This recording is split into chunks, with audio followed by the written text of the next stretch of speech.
Good evening and welcome to Thai PBS World tonight. COVID-19 pandemic has affected many countries in European countries, especially Italy, Spain and France, while Germany has started to ease restriction.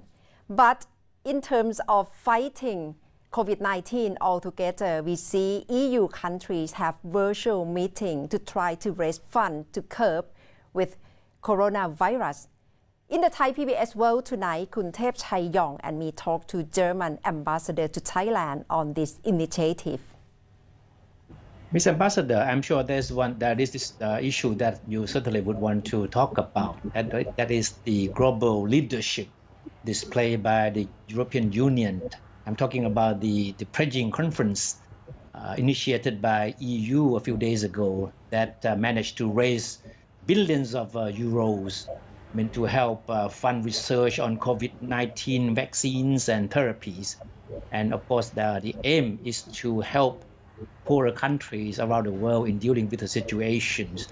Now the money has been raised, right? And of course, Germany has played a very important role in this initiative. So what is the next step? We were one of the co-hosts of this conference, of this pledging conference. Germany offered 525 million euros. But I think what's more important than the financial contribution is it's a different concept of dealing with the situation.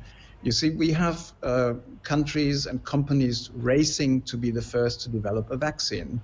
And the concept of this was different, was saying like, why don't we pool resources? Why don't we work together?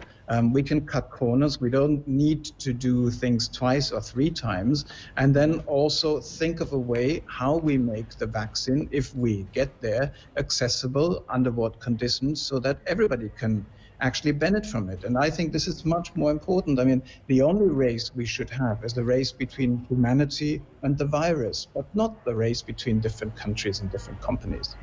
Ambassador, when do you think vaccine can be materialized among EU countries, because this pledging for funding support is to try to develop vaccine as well? Well, the experts have different opinions, and I think we're already as fast as we can be. So we hear predictions from anything ranging from 1 year to faster. Let's see. But I think also speed is one thing, but security is also important, because we need not, for the sake of speed, endanger the lives of people in addition. So we will have to probably live for quite some time with something that people call the new normal. Now, going back to the pledging conference, Mr. Ambassador, I would like to refer to an excerpt from the speech by Chancellor Angela Merkel, who said that the conference sends a signal of hope in such difficult times for many countries, and show us that the pandemic is a global challenge, and consequently we can only defeat it globally. A very powerful message indeed. So how do you think this message should be seen across the globe?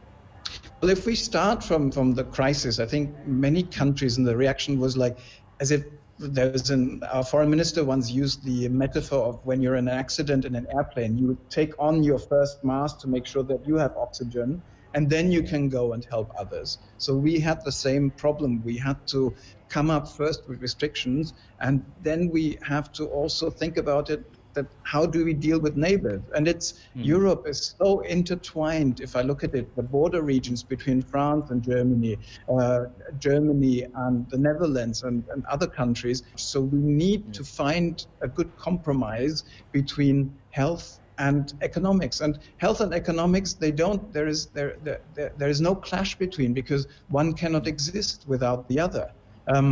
Many people say, oh, we need to now prioritize health, or we need to prioritize economics. But if we're all healthy, but all out of job, it doesn't help. And if we all have super jobs, but nobody's healthy, also it doesn't work. So it's balancing the two. And we are now, you talked about the easing of restrictions, we're now in the process that we say, yes, we managed to flatten the curve, because people are quite disciplined. They're learning to have distance one from each other. I like the word physical distance better than social distance, because we should be socially very close, but physically we should be apart. And people are learning that, and the more people are learning that and take care of it, the more we can go back to also what is like a more normal life again.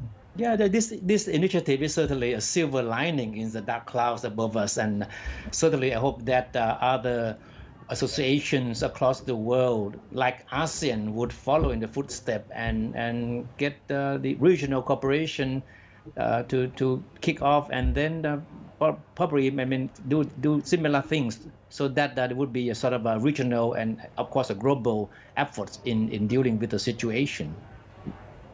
It is quite obvious, because you cannot treat your country as an island. Like if you say, oh, wonderful, we have now 0 cases, but if all your neighboring countries are still having cases, it's not going to help. So our chancellor was very clear from the beginning. She said, 0 is impossible. We have to live with the fact that at one point 60% of the people will get infected, which was a very tough message very early on in the crisis. And she said, we have to flatten the curve. We have to live with it, how we manage it.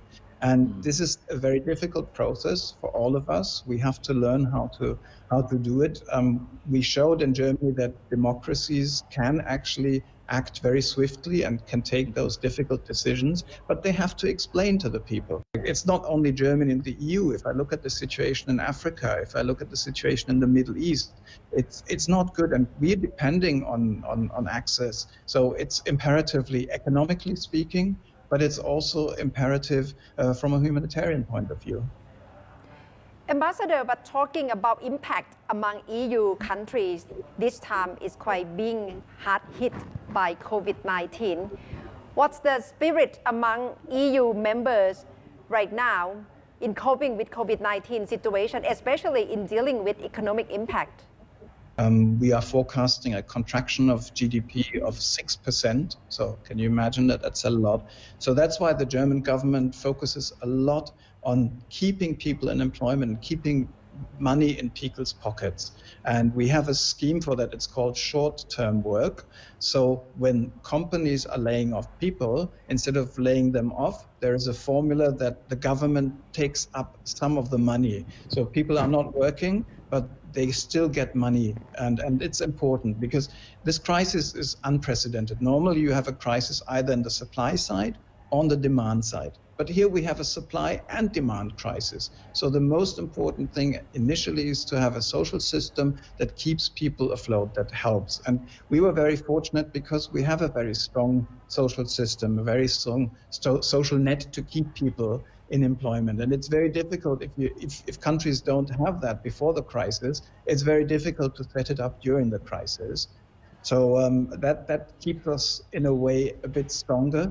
But it's also about helping the companies. And there we come very quickly to the European aspect. It's no good if there's a recovery only in Germany. I think you talk also about the spirit, and there were a lot of people who were disappointed. They say the help came too slow and Europe took too long to act. But I think this is, if you go back to the beginning of the crisis, like you're first in panic and you use your own mask, and that's what people are demanding. But I'm very proud that, for instance, in Germany, we took over 200 patients from other countries. We took them from Italy, we took them from France, we took them from the Netherlands, and 200 doesn't sound a lot, but if your hospital is about to break down and you as a doctor have to decide whom you give treatment and whom not, you're happy for every patient that is taken up in another country. That's the spirit of EU in helping one another during COVID-19 crisis, from the view of German ambassador to Thailand. And that's all from Thai PBS World tonight.